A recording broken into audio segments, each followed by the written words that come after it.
Hi, my name's Dee and welcome to Untitled Tarot. Now, this is a general reading for whatever sign is in the title because it's a bulk introduction. There will be a timestamp down below in the description so that once you've seen the introduction once, you can fast forward ahead of it.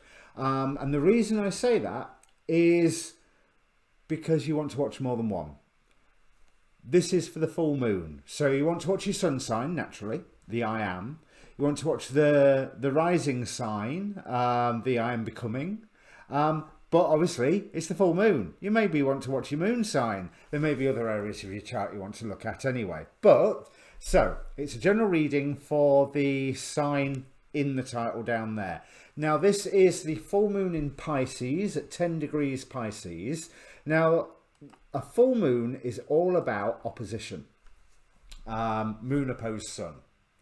So what I like to look at in these Gods at Play readings are what gods are supporting you and lifting you up, and what gods or what god forms the archons take as they are trying to suppress you and keep you limited and in fear and in need and in want and incomplete and all of that, you know, all of the most anti-new age and probably pro-consumerism stuff that you can think of. Now, these are God cards. By their very nature, these readings are dramatic. It is symbolic. And so much fun, but it is symbolic. What I would like to look at beforehand is the actual full moon itself. I mean, it's in Pisces. It's the big spiritual full moon, which interestingly, Neptune at 20 degrees Pisces, so 10 degrees away, so not really even a full conjunction. However, 20 degrees Pisces for Neptune is the natal Neptune of A8 of the Order of the Golden Dawn. So this is a great full moon for all the other symbolisms aside, and they echo this as well. This is a great full moon for spiritual development. I mean, this is a great season for spiritual development, but especially with this full moon, magical exploration. Magical exercises to get to know further layers of yourself. Now, I could wax lyrical about the astrology of it, but chances are I could get things wrong because I'm still learning my way around astrology and will be for another 5 or 6 years yet.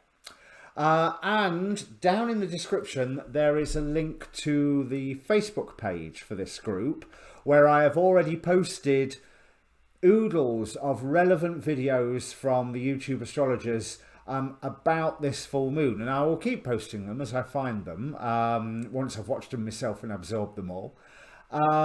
So yeah, come and join the Facebook page. It's well worth it. Obviously, being a YouTuber, I'd like you to like, share, subscribe and comment. But I want to look at the symbols of the moon. The other thing is, with this moon, it's, now if I remember this correctly, I think it's Uranus. Uranus is trying something. I'll be able to tell you. Uranus is trying something and sextile something else. Let's just bring that information up. Bear with me. Because this is, yeah, it is sextile the moon. Oh, of course it is. 10 degrees Taurus, and trine the sun. So there's a beautiful triangle of energy there between the two luminaries and Uranus. This is a time, people call this time in history the Great Awakening.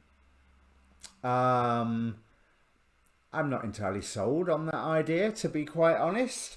However, certainly this full moon offers a great revealing in your personal lives, in your love life, in the workplace, in the political landscape, in your spiritual self. And certainly that is why I mentioned about AU8, 20 degrees Pisces of Neptune. You can invite that revealing in, if that is what you wish to do. Now, make your own mind up on that one. Now, the degree reading from Inside Degrees, so Chandra symbols I think they're called, I'm taking Pisces 11 because 10 degrees, let me see, it's the full moon is at 10 degrees 11 minutes I think, so basically it's in the 11th degree. So Pisces 11, a high crumbling wall. It is part of a ruin and covered with ivy. Power is stored in the earth at primal quickening points. Often in these places, humanity erects monuments to its own folly. Eventually these things merge into the landscape and everything comments upon everything else, being held between the earth's wise presence and humanity's dim apprehension of what is really involved here. One side of the feeling, nature is so intuitive and psychically astute that you are harbouring advanced gifts that can serve the earth evolution in staggering ways. On that note, a couple of astrologers have been talking about us accessing our superpowers, however you want to define that. The peace dealer being one of them, but in the more restrained side, Ksenia Moore said much the same in her recent full moon thing, again posted on my Facebook page. Right. Another side of the feeling nature is contorted with reactions, judgments and condemnations of the collective trends of humanity and of the weakness of the human flesh. One more interjection, look at the news. These objections and rejections of the human scene rebound upon the self and poison the psychic faculties. It is only when you heal and forgive and renounce the minor key irritable voice, inside and out, that the flood tide of burgeoning awareness of what is arising in this earth with all its ripples can wipe away the false structures and foster the new birth, the tuned in and blessings focused outlook and in luck. Now the Omega symbol of this is 3 undines guarding a golden treasure at the bottom of a river. That river is the river of change. The undines are the water nymphs, or well, water spirits. Golden treasure to be unearthed in the flow of change. But going back to that Chandra symbol, it reminds me of a thing in the Course of Miracles. With all of the division and what either side of the fence you fall on, with everything that's going on in America, in Mauritius, in Poland, in so many places across the world. Whatever side of the fence that you fall on, when you are tempted to judge and condemn the others, it's A Course of Miracles would say it's okay, because everybody is playing the lesson, everybody is playing the role that they agreed to play before coming here. Everybody is learning the lessons that they, well, hopefully, or is being confronted with the lessons, let's put it that way, that they agreed to before they came here. So if you despair at the evil Trump voters or the lunatic libtards, whichever, then let that go. They're doing what they're supposed to be doing. They're doing what's right for them. And it's only with that acceptance can the true revelation bubble up to the surface, I suppose. Can that golden treasure rise out of the river. So I think I've waffled enough hippie hoo-ha so far. So let me bring up the cards. Just before I bring the cards up, there's one thing that I neglected to mention, is that this whole full moon is occurring with the backdrop of Mars square Saturn.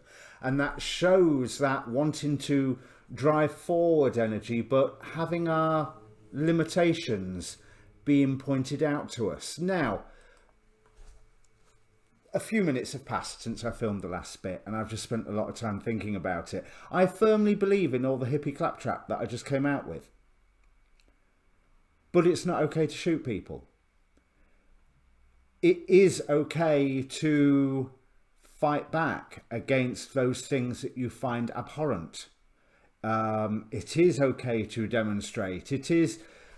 So, whereas I'm saying, oh, achieve this Zen-like state of non-judgmentalism, at no point does that say stop fighting for a better world. It's just, I do believe what I said, but I find it hard to put it into the real world sometimes, because in the current climate it sounds facile. And it's something I've been struggling with the entire time of this channel. Because, as I have mentioned, I'm a political animal. I keep abreast of politics a lot, and I have opinions, and I can't help but have opinions. And under that Course of Miracles philosophy, me having opinions is okay, and other people having opinions is okay. But I have to draw the line at shooting people. But I think, I only hope that this Mars square Saturn works to the betterment of society, where that driving forward force on the side that I would find morally questionable is restrained, held back, thwarted, forced to reconsider, which is all what this Mars square Saturn, Mars retrograde square Saturn, then Mars square Saturn again, is supposed to be about.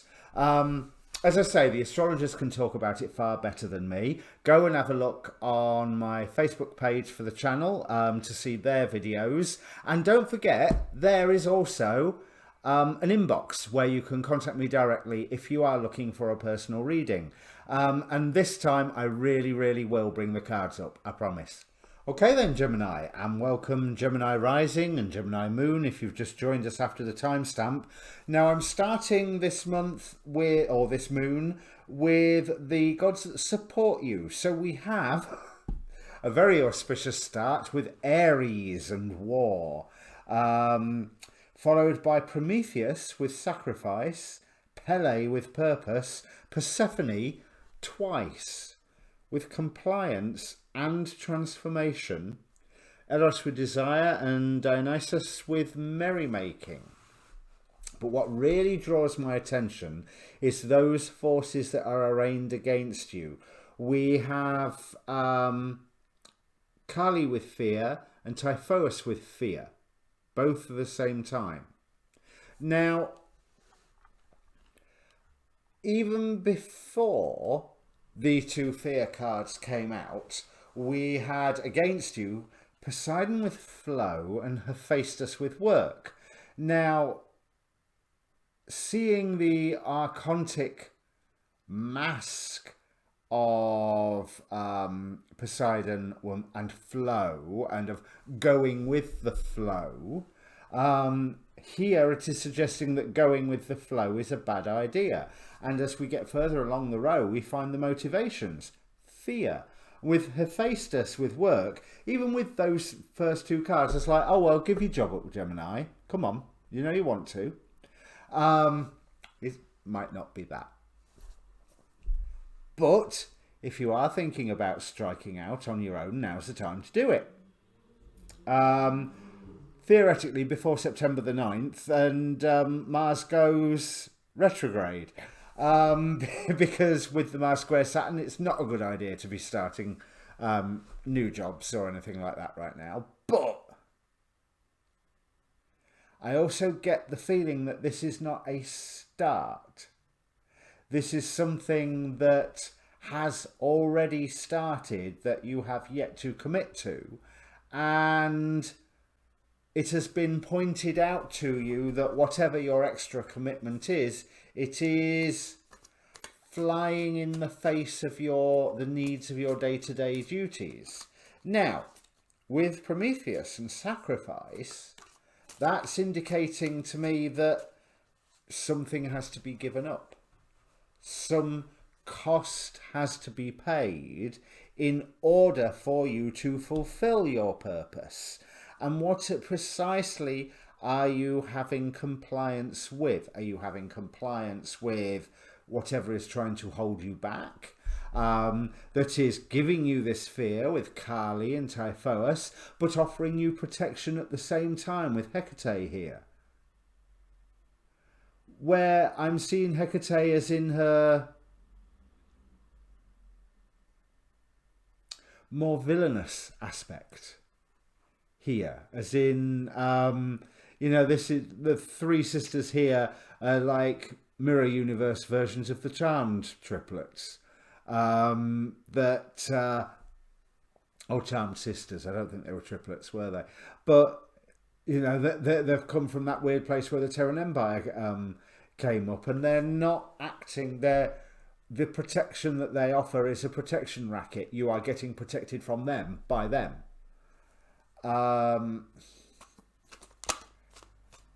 But there's also, with that Poseidon, with Poseidon, I'm feeling that the flow is taking you in a way that you don't necessarily feel that you agree with. Now, like I say, this could be a job thing. This could be a personal situation. Take it as it resonates, whatever it may well apply to.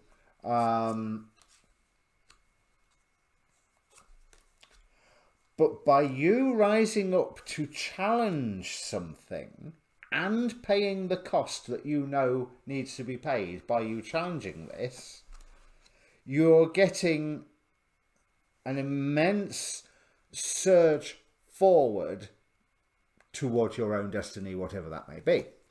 So, yes, you have to stand up and challenge. And there will be support for you. It is a matter of you need to chase after what you want. But you're not going to get what you want for a while, which is where the sacrifice thing comes in. Because obviously, for instance, if this is a job on the top row, then if you sack the job off, then where's your income coming from? And that will be a while for that to really mature for you. Because the other thing with Persephone twice here, I'm thinking all things in their season. But we have the Magician coming into your own power by going to war. The High Priestess here with accepting the sacrifice that you have to make, where you will be supported by friends anyway. And angel number 33 here, which, I don't know, it's something about moving forward. Three of Cups, Three of Wands. Making plans and your ships coming in from those plans. But bear in mind, this again looks a bit like Neptune. It's a merman or a triton. So he ain't seen no ships coming in because they're up there. He doesn't need any ships to come in because he's fine. He's getting the results that he needs to see. And then when his ships arrive, he can simply swim up to get them. But again, there's that indication of distance. He has to swim up quite a way to get his ships as they come in. But I would suggest that you already have a purpose. And if you don't have that purpose, then the way that the flow you know, at the flow of events around you is going, is making you go, "Eh, this isn't a dream that I want to hitch my wagon to. This isn't the direction that I want to be going in." Now this month, how interesting. This month, the Oracle of Heaven and Hell doesn't seem anywhere near as supportive, because you're reading number 3, aren't you? So the Oracle of Heaven and Hell doesn't seem anywhere near as supportive as it normally does. We have Aizalel with loyalty as the Shem HaMephrash angel, and Beleth with wastrels and vagabonds, which I don't think is quite fair on Beleth, but that's the astrological significance of the degree of the zodiacs associated with Beleth. Loyalty is going to be an issue. Loyalty to what and loyalty to whom? Because with Dionysus here and with the 3 of Cups here, when you make that sacrifice, whatever it is, you will be celebrated by those people who understand. And that indicates that there are people around there that will support you to the best extent of their abilities, which may not be great, but will be enough. But there will be time before, if you make this move, before you see the correct results and before you see that internal transformation. And another thing that indicates that this could be job oriented or career oriented at least is the fact that this full moon is happening in your 10th house if you're Gemini rising. Your 10th house is your achievements and status in the outside world. And yes, I'm reading it off the card just here. I've still got to learn the houses fully. But it's that very much whatever you do will be seen. And I feel from this bottom row that it will be seen and understood by those it needs to be understood by. That's lovely, actually, Gemini, although it might be a bit of a sparse Christmas for you, but that is the trigger is if the flow is starting to go in a direction that you're not comfortable with, get out of there and go and do what you know you've been wanting to do anyway. So if it means so, comment down below. I'll see you next on your monthly reading whenever I get the time to do those. Hopefully not too far away, but I'm not going to guarantee it at the moment. All right, cheers.